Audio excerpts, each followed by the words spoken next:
Welcome back to Fantasy Hockey Picks and Bets right here on Mayo Media Network.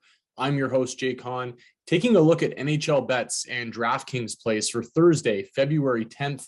Not as busy of a Thursday card as we're used to, but still a nice 7 games in the league to take a look at and try to find some value for Thursday night. Before we get started, remember to give the show a like and subscribe to Mayo Media Network as well. Let's get into it, and let's kick things off with the head coaching debut, the NHL head coaching debut of Martin St. Louis. Yes, that's right. You heard correctly. Martin St. Louis, a head coach, an interim head coach in the National Hockey League now for the Montreal Canadiens. They're hosting the Washington Capitals as plus 170 home underdogs. The Caps come in as minus 210 favorites on the road. The over-under is up at 6 for this game. The Caps will be playing their second game since the All-Star break. They had a tough 5-4 loss to Columbus in Washington on Tuesday. Tom Wilson actually tied that game late, and then Columbus scores right before regulation. So the Caps get absolutely nothing out of that one. Alex Ovechkin played that game after his COVID positive test the week before the All-Star break, which raised some eyebrows in terms of timing, but he can't play in this game due to COVID restrictions crossing the border into Canada. So no Alex Ovechkin for the Capitals on Thursday night. The Caps actually have a better record on the road this year than they do at home as well. 13-5-4 away from home this season. Montreal is just having a historically bad season, like historically bad. They're bottom 5 in basically every category, advanced metrics, non-advanced metrics, whatever number you're looking at.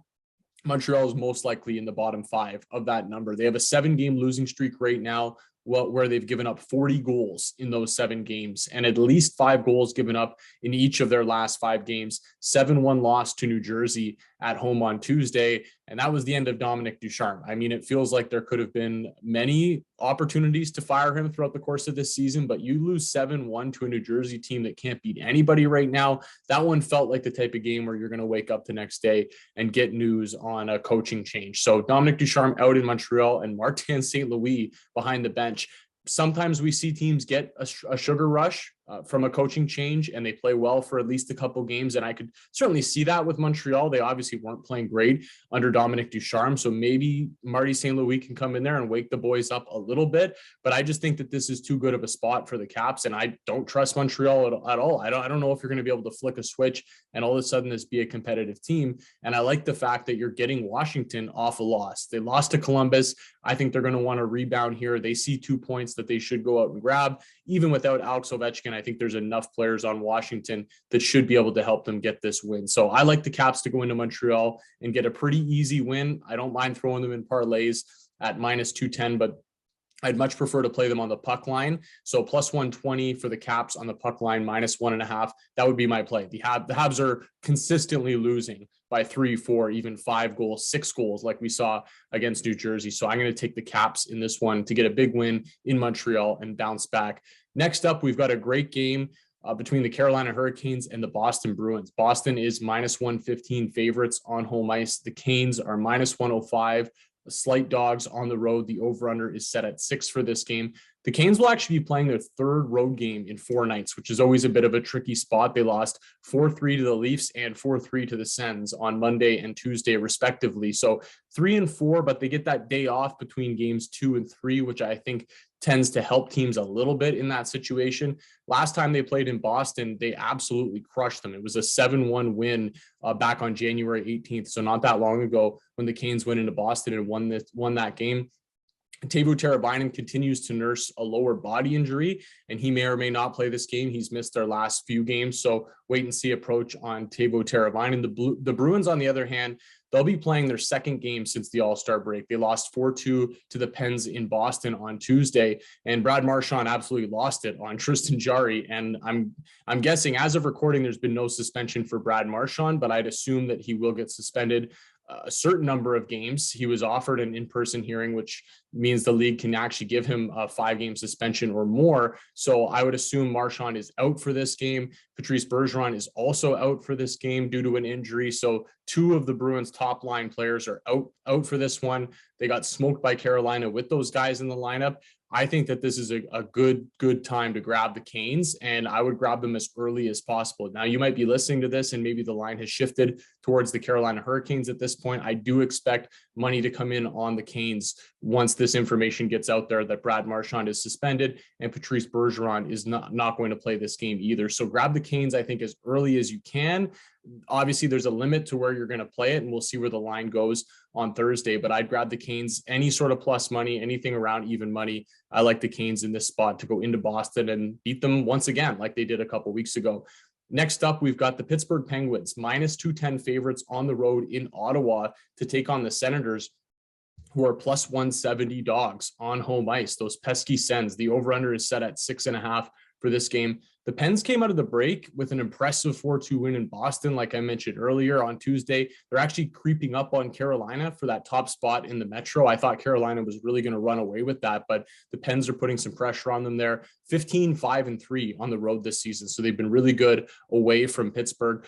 Ottawa, I've said it many times on this show over the last few weeks, almost a month now, this is the team I'm targeting as a great value play in the betting market. I still think that they're getting disrespected a little bit, and we've seen them create some upsets against some pretty good teams, most recently against Carolina on Tuesday as a pretty big dog. They're 5-2-2 over their last 9 games, and they have won both their games since the break, the Devils and the aforementioned Carolina Hurricanes. This will be their 3rd game in 4 nights, but they've all been at home. So no travel for Ottawa. I don't think that's going to be too much of an issue for them playing that amount of games. And again, I'm just going to blindly take the Sens at a dog price here. This is something I'm going to do quite a bit in the second half of a season.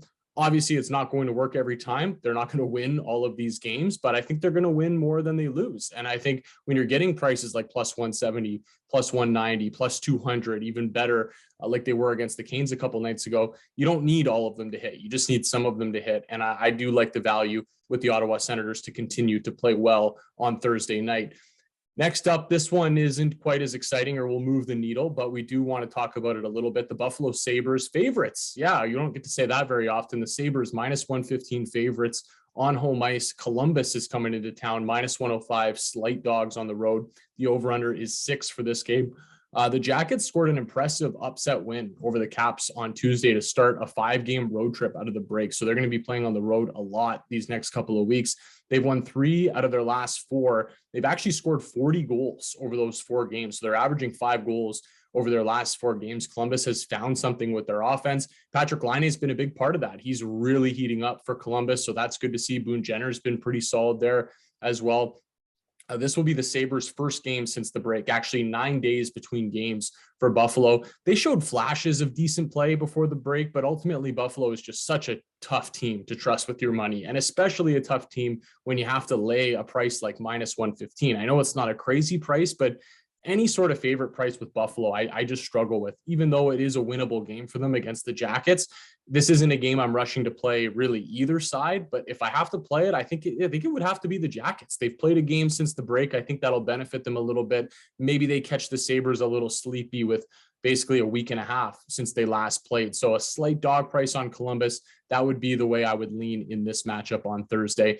Next up, we've got the St. Louis Blues minus 275 favorites on home ice. The New Jersey Devils plus 220 dogs on the road. The over-under is up at 6 for this game. The Devils broke an ugly 7-game losing streak with a 7-1 win in Montreal on Tuesday. They've just been really bad lately, and they can't get a save from anybody. No matter what goaltender they put in there, they seem to really struggle. This will be their 3rd road game in 4 nights. So they played Ottawa, Montreal Monday and Tuesday, day off, and then they go to St. Louis. Not exactly a great spot here for the Devils. Jack Hughes is still on the COVID list, which he picked up over the All-Star break. So that's tough for New Jersey without their top line center, a guy that soaks up a lot of minutes and had actually been playing quite good before the All-Star break. The St. Louis Blues will be playing their first game since the break, and their first game since January 29th. So 11 days between games. They've been especially good at home this season with a 17-5-2 record. So it's hard to go against St. Louis in this spot. I think they probably win the game, but with 11 days off between games, I just don't know what they're going to look like. And I'm almost having to pay close to minus 300 even on the puck line, there's really not a ton of value here. So this one's going to be a pass for me. I do think St. Louis gets it done. If you want to take a stab at New Jersey, just because they've actually played a couple games out of the break, I don't mind that play, but it won't be making my card on Thursday night. Next up, these next two games are just awesome. Great matchups if you're able to stay up on the East Coast on Thursday night to watch these games. I think they're must watch. The Colorado Avalanche, -120 favorites on home ice. The Tampa Bay Lightning coming into town at even money. The over-under is set at 6 for this game. Maybe a Stanley Cup final preview. Tampa's won the last couple. A lot of people projecting that Colorado's going to get there at some point. This will be Tampa's first game since the All-Star break, and they've actually been off for 9 days total. Like a lot of these teams we've talked about, they've only lost in regulation once in their last 9 games. So they've been playing really good. Nikita Kucherov is now out of COVID protocols, and he should be able to play this game. He's been practicing this week, so I would fully expect Kucherov back in the lineup for Tampa Bay, which is a huge boost. The Avs also playing their first game since the break and also their first game in 9 days. So similar spots for both of these teams not having played in a while. They haven't lost in regulation since December 16th in Nashville. That's how good, that's how consistent Colorado has been. They had their home win streak snapped by the unlikely Arizona Coyotes right before the break with a 3-2 shootout loss. Maybe they were looking ahead a little bit to the All-Star break in that game. No Nathan MacKinnon for this game as well, with his facial issues, facial fractures, whatever you want to call it. He is out. There was hope that he would maybe play for this game. It does sound like he is nearing a return soon, though, but I don't think the Avs, with the position that they're in, are really going to rush Nathan MacKinnon back. This is a tricky game. I think you can make a strong case for both sides. These are great teams. I got to give the lean towards the Avs. -120. I don't love paying it against Tampa Bay, but they've just been so good at home. So good at home. It's hard to really fade Colorado in that spot. And it's not like you're getting crazy good value on Tampa Bay at even money. So for a side, I would lean towards the Avs. And I'd give a lean towards the under 6 as well. Anytime Vasilevsky plays and I see an under 6, I take it. And it's been very profitable this season for me. So assuming Vasilevsky plays for Tampa Bay, I don't mind the under 6 to keep this maybe a 3-2 type game. Maybe it does get to 4-2 and you end up with the push. Or if you want to pay for the hook at 6.5 and take that under, if you can find a good price on it, I don't hate that either. So under would probably be the better play for me, and a lean towards the Colorado Avalanche. Last game on the card, the Toronto Maple Leafs, -120 favorites on the road in Calgary to take on the Flames, who are even money at home. The over-under is set at 6 for this game. Toronto heads out west after winning their first game out of the break, 4-3 in overtime versus the Canes on Monday.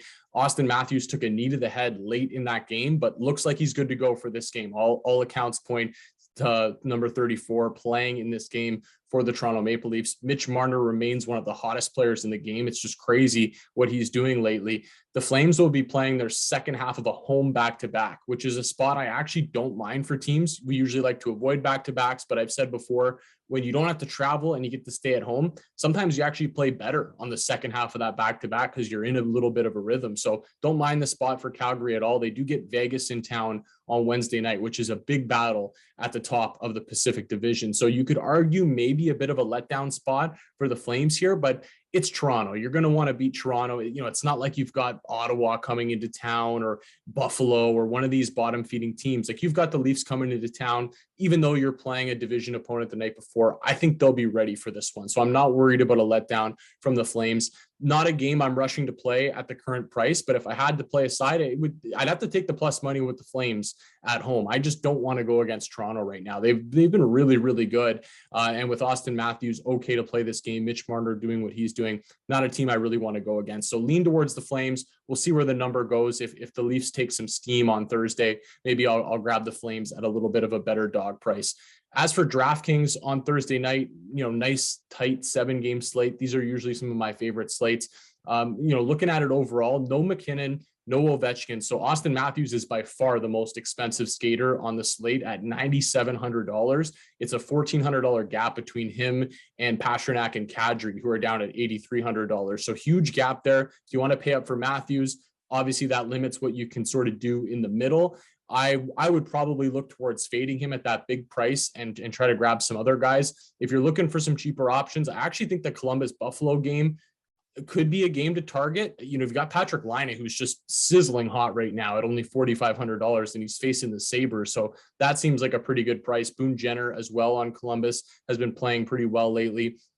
Alex Tuch, Jeff Skinner, Tage Thompson, I think are all guys you can give a look to on the Buffalo Sabres side of things. As for Pittsburgh and Ottawa, we know who the guys are on Pittsburgh, but if you're looking for maybe some value on the Sens, I still like Timmy Stützle, $4,500. He's been playing really solid for the Sens. No Batherson, no Norris, so there's more minutes, more power play time for Stützle to drive the offense. And with no Alex Ovechkin in Washington, I think the Caps are an interesting team to target for DraftKings. Evgeny Kuznetsov should drive a lot of the play without Ovi there, $6,500 for Kuzi. You've got Nick Backstrom, John Carlson, Tom Wilson. I think all could be viable on Thursday. The Habs give up a ton of goals, so there should be some offense to go around for all the Capitals on Thursday. New Jersey and St. Louis, I think you could look to some Blues here. Ryan O'Reilly, Jordan Kyrou, David Perron, a bunch of others, all below 6K here.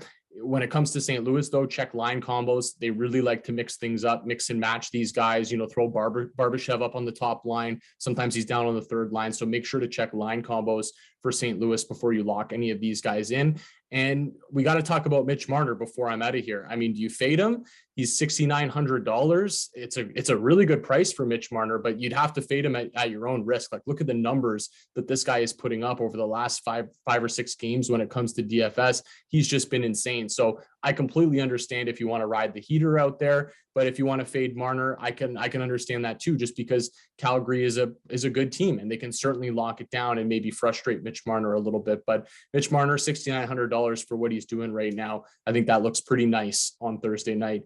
That'll be it for me today. Thanks for listening. Thanks for watching. You can check me out on Twitter at jhahn4. And as always, good luck with your bets and your lineups, and I'll catch you all next week.